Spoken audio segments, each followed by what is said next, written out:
Good evening, everyone. I am a mom. I'm a parent of Greenfield Public School District.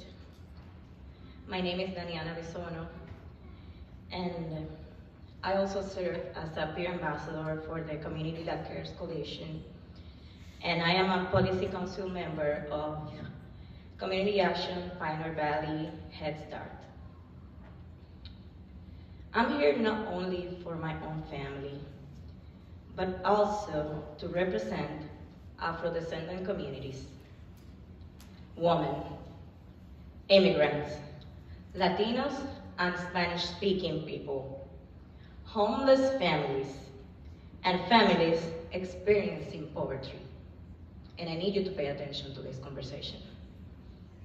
I'm here as a survivor of domestic abuse, an immigrant and a single parent, navigating the challenges of accessing food pantries, community resources, health care, and safe housing.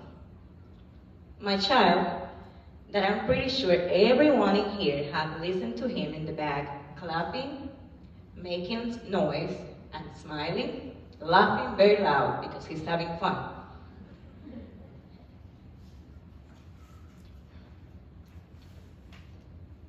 He's very overwhelmed by this, and I don't have anybody else to take care of him while I'm here.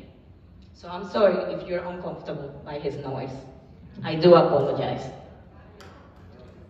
Your child's been very well behaved. Thank you. I've been seeing how difficult it can be for children like them to thrive in school. Neurodivergent children often struggle with noise, textures, social anxiety, and transitions, which makes the school environment overwhelming without the proper support.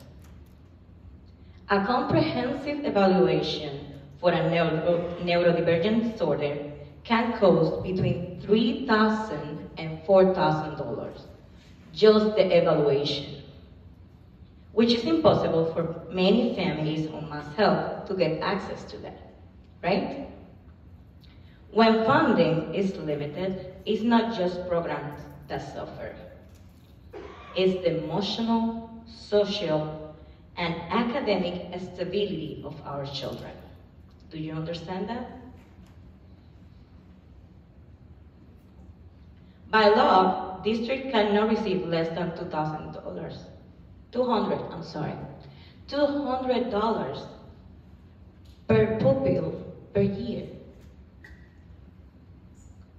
To my understanding, yet even that the minimum is often insufficient to meet the real needs of our students, how about hiring professionals who can meet their needs? I need you to understand that these kids with special needs are the kids being bullied, abused, and marginalized in the school system. I need your understanding to come back and engage in this conversation.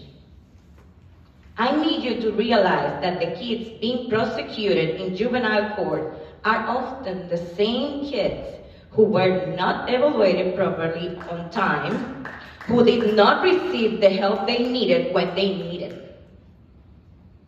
I understand that the state is reviewing and modifying the Chapter 70 local contribution formula, and I hope the process truly reflects the realities the family face. I want you all to understand that I'm shaking inside my body, that I'm holding my tears, because that kid in the back, he has my own life, and I need to stand up every single day to provide him what he needs. And I'm not able to do that because all the minorities that I represent. Do you understand that? But thank you all, and thank you for the leadership that you're representing today and tonight, and thank you because you're here to listen. I hope the state will continue working toward funding that reflects the real needs of our communities, especially in areas where our families depend on schools for connection, consistency, care, and food. I'm here because I believe in solutions that come from listening to parents, to teachers, and to the children living in the reality every single day.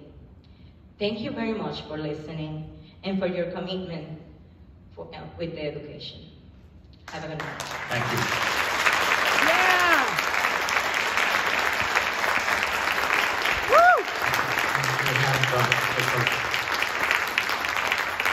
Jessica Corwin from Sunderland, please.